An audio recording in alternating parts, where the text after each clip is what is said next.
sur certains textes et qu'ils peuvent faire la guerre comme ils veulent, ils regentent le monde. Leurs militaires ne sont même pas jugés. On dit que c'est un combat vain, mais on disait aussi de l'affaire Isnabre que c'était je vous assure que pendant 13 ans, pendant les 15 ans que je travaille sur cette affaire, on me dit oh, il ne va jamais être jugé, vous ne comprenez pas, les chefs d'État vont le protéger. L'année passée, George Bush a annulé quand même un voyage en Suisse. Pourquoi? Parce qu'il y avait des plaintes déposées contre lui à la veille de son arrivée. C'est peut-être pas demain. Pinochet, on avait déposé des plaintes en Espagne en espérant qu'on disait oui, vous faites ça, mais ça ne va pas arriver. Cette affaire, ici, Issenabre a été inspirée par l'affaire Pinochet. Et nous, ce qu'on veut, c'est que cette affaire Issenabre inspire d'autres, que ceux de la Gambie, que ceux du Zimbabwe, que ceux de Guantanamo, que ceux de l'Irak soient inspirés par cette affaire et voient qu'avec ténacité, avec persévérance, les personnes de la société civile, les victimes, les ONG peuvent traduire en justice un dictateur. Beaucoup estiment qu'il y a deux poids, deux mesures dans la justice internationale, qu'il y a des chefs d'État qui, parce qu'ils sont dans des puissances qui sont très fortes, commettent des crimes pendant leur mandat, ils ne sont jamais jugés. Mais c'est clair, hein. Il y a George Bush, je pense que c'est l'exemple le plus patent. Ce que les Russes ont fait en Tchétchénie, ce que les Chinois font au Tibet, ce qui se passe au Gaza, c'est clair. Mais je pense que ce n'est pas une raison pour dénier la justice à ceux qui le cherchent. Les victimes tchadiennes, il faut se rappeler que Issenabre est accusé de milliers d'assassinats politiques, de tortures systématiques. Je parlais des documents de la DDS.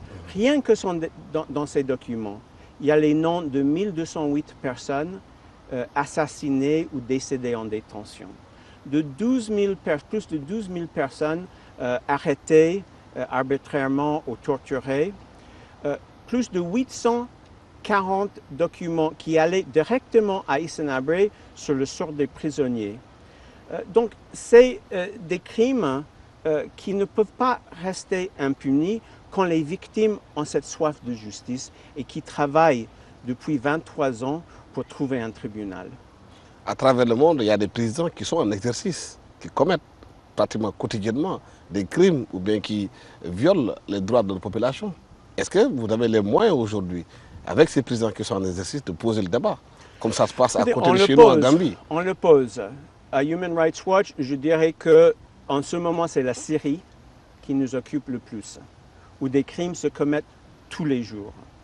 On travaille à Guantanamo. Nous, je pense que c'est quand on parle de la lutte pour la justice, il faut voir les prisonniers de Guantanamo qui sont là depuis 10-11 ans et qui ont dû entamer une grève de faim pour avoir le droit à la justice.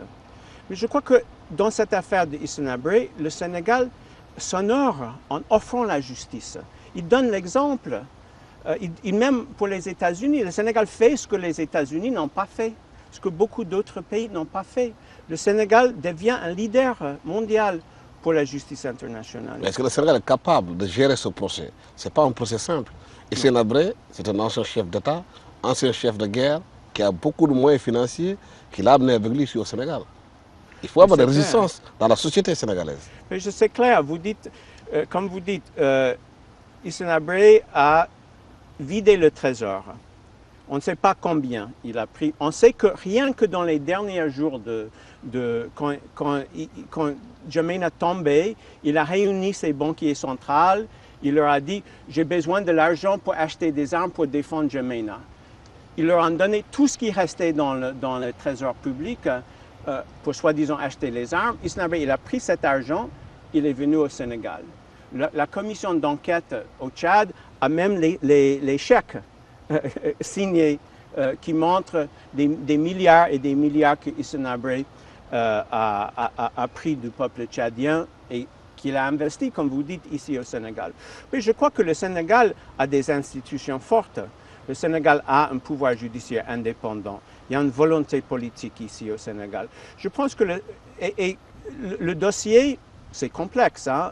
enquêter et prouver des crimes commis il y a 30 ans, 25 ans, 30 ans dans un pays lointain est très difficile. Heureusement, il y a beaucoup de preuves. Il y a les documents même de la police politique. Il y a ceux qui étaient autour d'Hissène Habré. Il y a les victimes qui parlent. C'est difficile, par exemple, d'aller dans les zones de guerre vers la frontière avec la Libye ou le Soudan et reconstituer ce qui s'était passé il y a 30 ans. Mais dans les prisons où tout était noté, où on a des listes journalières des prisonniers. Moi, je vous donne quelques exemples. Là, par exemple, des listes des personnes qui sont décédées chaque jour en détention. On a des milliers de documents comme ça, avec les noms, et il y a un document ici où on raconte que c'est en le contraignant de dire certaines vérités que l'intéressé a trouvé la mort. Il y a d'autres documents qui expliquent comment les gens meurent en prison. Chaque jour, il y avait une liste des personnes qui entraient en prison et qui meuraient. Donc, heureusement, il y a beaucoup de preuves qui permettraient un procès équitable. Hissène Habré est venu avec beaucoup d'argent au Sénégal. Il vit dans ce pays depuis plus de 22 ans. Et il a des liens et des soutiens très forts dans les familles religieuses. Est-ce que ce n'est pas un risque pour le Sénégal d'organiser un procès comme ça? Oui, je pense que c'est un honneur pour le Sénégal. Un procès et c'est pour ça qu'il faut que ce procès soit exemplaire. Il ne faut pas qu'il y ait un procès où à la fin on puisse dire « Ah, il a été condamné parce que Idriss Déby voulait qu'il soit condamné » ou parce que le pouvoir voulait qu'il soit condamné. Il faut qu'il y ait un procès où les meilleures preuves sont présentées, où la défense a toute la liberté de présenter ses arguments à décharge. Et c'est là où je rejoins les avocats d'Hissène Habré, où les enquêteurs à décharge peuvent aller dans le Tchad d'Idriss Déby et enquêter librement. Mais justement, c'est ce qu'ils disent. Ils disent qu'il y a un accord de coopération judiciaire entre le Tchad et le Sénégal, même s'il n'y a pas un accord encore d'extradition entre le Sénégal et le Tchad. Mais eux, les enquêteurs sénégalais, ceux qui sont du côté de Hissène Habré, qui ne peuvent pas aller travailler de façon plus libre au Tchad pour faire le travail d'investigation. C'est ce qu'ils ont dit. Oui. Et j'en appelle au gouvernement tchadien de montrer le contraire, d'ouvrir le Tchad, pas seulement à ceux qui enquêtent. Bon, le procureur est déjà allé, maintenant les juges d'instruction vont aller. Le travail d'un juge d'instruction, c'est pour enquêter à charge et à décharge. Et les avocats d'Habré. Et les avocats d'Habré aussi. Parce qu'ils demandent d'aller au Tchad pour faire le travail. Je pense qu'ils ont tout le droit. Donc, il faudrait que ce soit un procès modèle, que le Sénégalais, l'Africain, le Tchadien puissent dire « Ah, voilà la justice. C'est un homme qui était un chef d'État, il est accusé d'avoir commis des crimes, les preuves sont présentées, les documents sont présentés, les victimes se présentent, ceux qui étaient autour de lui se présentent, et nous, on accepte la décision parce qu'on voit que cette décision est fondée. C'est ça qu'on veut ici. 3 agents de l'ex-DDS d'Hissène Habré ont été arrêtés récemment au Tchad, mais il n'y a pas d'accord d'extradition entre le Tchad et le Sénégal. Comment ces gens-là pourraient venir participer à un procès auquel ils sont accusés? Oui, je pense qu'il faudrait justement réviser cet accord de coopération pour permettre le transfert, comme ils font avec les tribunaux internationaux. Parce que le Tchad n'extradite pas ses nationaux, comme le Sénégal. Mais avec les tribunaux internationaux, on a trouvé le moyen, c'est de dire qu'ils ne sont pas extradés, ils sont remis à un tribunal international. Donc il faudrait que l'accord soit révisé. Parce qu'il n'y a pas que ces 3 aussi. Vous savez que les victimes ont déposé plainte ici au Sénégal contre Hissène Habré, mais elles ont aussi déposé plainte contre les sbires de Hissène Habré qui sont toujours dans les différents postes. D'ailleurs, l'avocate tchadienne Jacqueline Moudena a failli se faire assassiner par un des hommes de main de Hissène Habré qui était revenu, qui était recyclé comme chef de police et qui a fait lancer une grenade contre elle. Donc, mais c'est maintenant, et c'est ce sur quoi on a toujours misé, c'était qu'avec l'approche d'un procès de Hissène Habré au Sénégal, que le gouvernement tchadien se sentirait sous la pression de faire quelque chose avec les complices d'Hissène Habré qui sont au Tchad. Et effectivement, c'est ce qui s'est produit. Depuis 1 mois, maintenant depuis 2 mois, je pense qu'il y a 13 ancien agent ou directeur de la DDS, ou directeur, sous-directeur de la DDS, qui sont finalement arrêtés au Tchad pour les tortures qu'ils sont accusés d'avoir commis. La rivalité entre Hissène Habré et Déby est très prégnante. C'est clair. Est-ce qu'aujourd'hui, un procès d'Habré au Sénégal ne risque pas de déstabiliser encore le Tchad, de remettre dans une situation de trouble? Moi, je crois que ce procès a toutes les possibilités de réconcilier les Tchadiens. Comment? Vous savez que une des grandes batailles pour nous dans ce procès, c'est de le faire accessible au peuple tchadien. Parce que le procès sera ici à Dakar, mais les principaux intéressés, ceux qui se sont manifestés avec joie, ceux qui sont chez eux, ils sont au Tchad. Je parle tous les jours avec les victimes qui veulent savoir qu'est-ce qui se passe. Alors, dans l'accord de coopération, les deux pays s'engagent. Le Sénégal a enregistré le procès et le Tchad a le diffusé. Moi, mon rêve pour ce procès, c'est de voir les victimes qui sont les architectes ici. Parce que ça, c'est aussi une grande différence entre ce procès et les procès à La Haye. Ce n'est pas un procureur international ou un diplomate qui a entamé ce procès. C'est les victimes qui sont les architectes. C'est les victimes, c'est les braves militants comme Jacqueline Moudena et qui seront au procès avec le procureur, avec les avocats de la défense. Moi, je voudrais voir Jacqueline Moudena qu'elle interroge Hissène Habré et que les Tchadiens qui sont regroupés autour des postes de radio, autour des écrans, voir qu'une femme qui porte en elle toujours les fragments de grenades lancés contre elle peut traduire en justice un ancien dictateur. Quelle puissante idée pour la société civile tchadienne et africaine. Quelle puissante idée pour les Gambiens, pour les Zimbabwéens.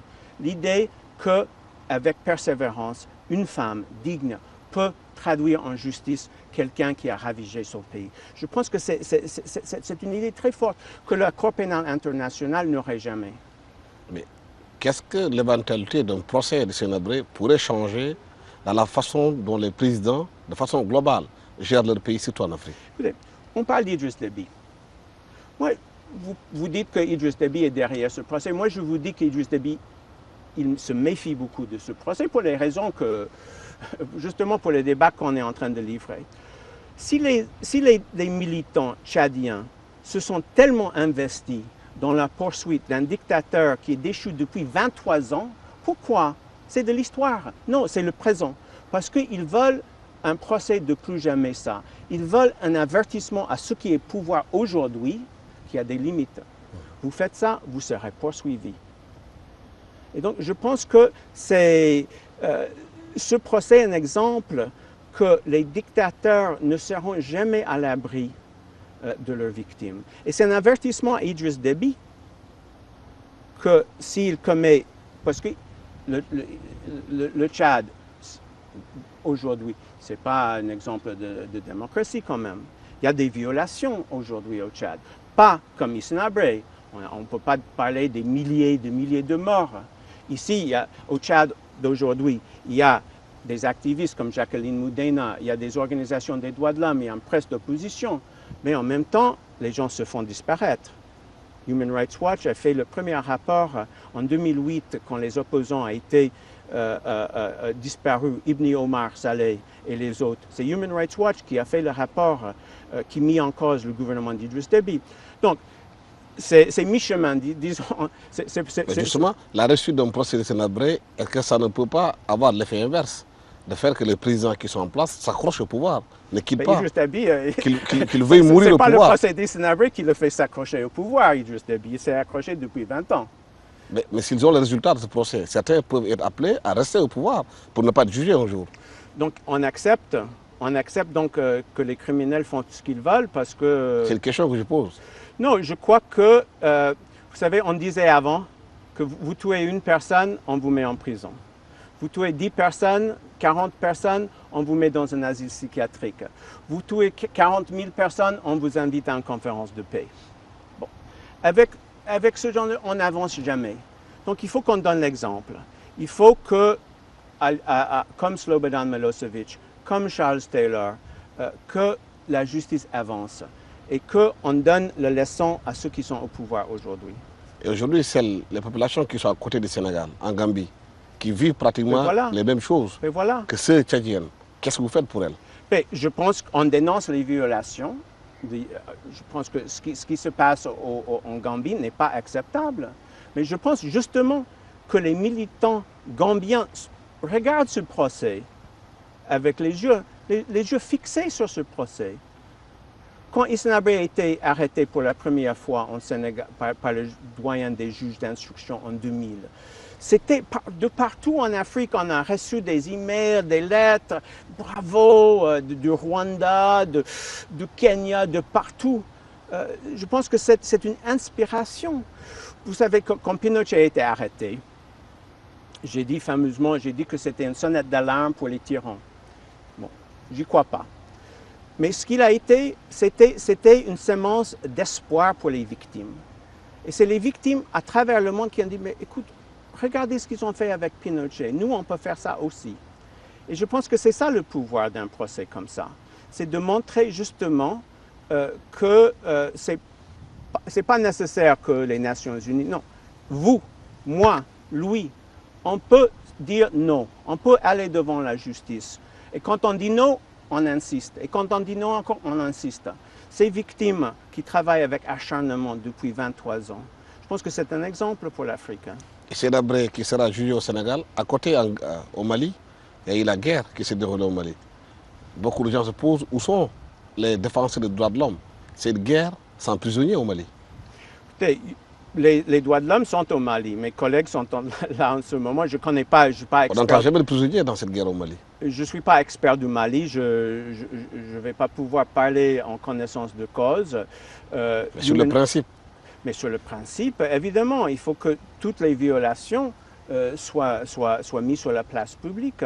Je pense que ce qui arrive au Mali, c'est aussi le fruit des années de mauvaise gouvernance, de négligence des gens du Nord. Je pense qu'il faut construire des institutions fortes dans des démocraties fortes. Oui. Côté du Mali, il y a aussi le Burkina Faso avec Blaise Compaoré qui tient son pays d'une main de fer, où pratiquement la liberté d'expression est brimée. Mais là aussi, les droits de l'homme, on les entend peu. Je pense que vous n'avez pas raison. Je pense que, évidemment, on parle plus là où il y a des meurtres, là où il y a des milliers d'assassinats. Il y a des morts en silence aussi. Il y a des morts en silence.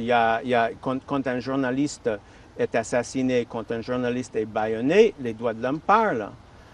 Mais je pense qu'on atteint rarement le degré des milliers de morts comme on a vu avec Hissène Habré. Je pense qu'il y a Mengistu, il y a l'Irak, il y a un poignet de pays qui arrivent. D'ailleurs, le Tchad, avant et après Hissène Habré, c'était pas non plus la fête. Mais il n'y avait jamais une période au Tchad aussi meurtrière, aussi fermée que les années Hissène Habré. Une seule mort, c'est trop. C'est clair. Dans n'importe quel pays au monde. Évident. C'est évident. Moi, je suis avocat, je me bats pour une personne. Je me bats pour 2 personnes. Là, on se bat pour des dizaines de milliers. Est-ce que vous avez espoir que le procès de Hissène Habré sera abouti au Sénégal, qu'il y aura un résultat? Oh, je crois. Moi, j'ai confiance. On y travaille. Évidemment, il ne faut pas baisser les bras. En ce moment, même, les victimes tchadiennes sont au cabinet d'instruction. Ils livrent leur témoignage. Mais le chemin est encore long. Les juges d'instruction doivent se rendre au Tchad. Ils doivent enquêter à charge, à décharge. Le procès... Mais je pense que Il peut prendre beaucoup de temps, le procès. Ça peut prendre 2 ans, 3 ans, 4 ans. Bon, je pense quand même qu'on a appris la leçon. Vous savez qu'avec le procès Milosevic à La Haye, Milosevic, il est mort dans la 3e année de son procès, or qu'il restait des années. Alors là, on a appris quelque chose de très important. On ne peut pas prétendre, ni pour Hissène Habré, de juger les 40 000 morts. On parle de 40 000 morts. Hein. Nous, on n'a pas constaté 40 000 morts. On parle de 40 000. On ne peut pas faire le procès de 40 000. Il faut choisir les épisodes. Et parmi ces épisodes, il faut identifier des incidents. Par exemple, on en parlait avant, il y a Septembre Noir. Donc il y a la répression dans le sud du Tchad en 83-84.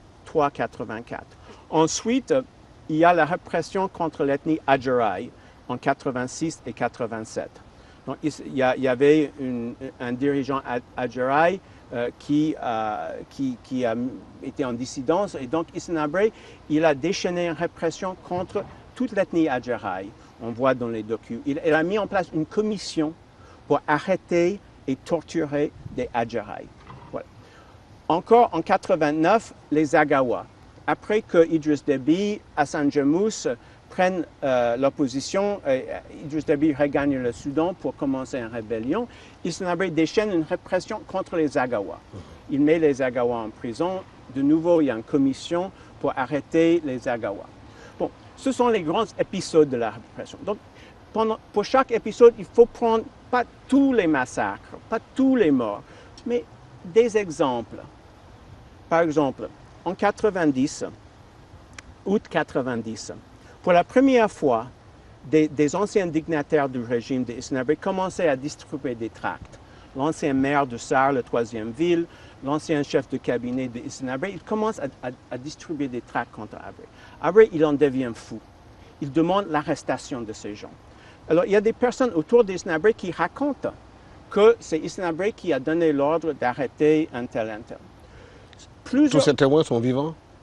Pas tous, évidemment. Ça, c'est le drame de cette affaire. Beaucoup de victimes sont morts en cours de route. Moi, je peux vous dire, les gens qui étaient ici à Dakar en 2000, Samuel Togoto, Sabadé Totodé, Ismaël Hachim, ils sont morts. Mais je continue. Donc, Hissène Habré, il demande l'arrestation de ces gens. On a les documents de la DDS qui disent « Monsieur Habré, Monsieur le Président, Gali Ngot a été arrêté. Monsieur le Président, un tel a été arrêté. » Plusieurs de ces personnes qui étaient des amis, enfin des anciens compagnons d'Hissène Habré qui le connaissaient, ont été torturés or que Hissène Habré était de l'autre bout d'un talkie-walkie. Ils reconnaissaient le voix de leur maître, de l'ancien président. On a les documents. Personne de ces gens-là est mort en détention. Donc tous ont survécu, pas tous jusqu'à aujourd'hui, mais plusieurs sont survécus. Il y a un qui est en ce moment en cabinet d'instruction. Donc cet incident, un incident parmi d'autres, mais particulièrement bien documenté. Pour prouver la responsabilité de Hissène Habré dans cet incident en particulier, on n'a pas besoin des mois et des mois. On a besoin des documents, les personnes qui étaient autour d'Hissène Habré et les victimes qui ont entendu la voix d'Hissène Habré. Donc on choisit une quinzaine, une vingtaine d'incidents comme ça, on fait un procès, on donne les preuves, Hissène Habré, il produit ses preuves à décharge, et on peut donc avoir un procès qui, si on voulait faire tout le procès, qui durerait des années et des années, on peut le faire. Bon, le calendrier, le budget, c'est un procès, je crois, de 5 mois. Voilà. Monsieur Reid Brody, merci d'avoir été avec nous dans la question directe. Je rappelle que nous parlions avec vous de l'affaire Hissène Habré, que vous êtes avocat, juriste, porte-parole de l'ONG Human Rights Watch, qui aujourd'hui travaille pour défendre les droits de l'homme dans le monde.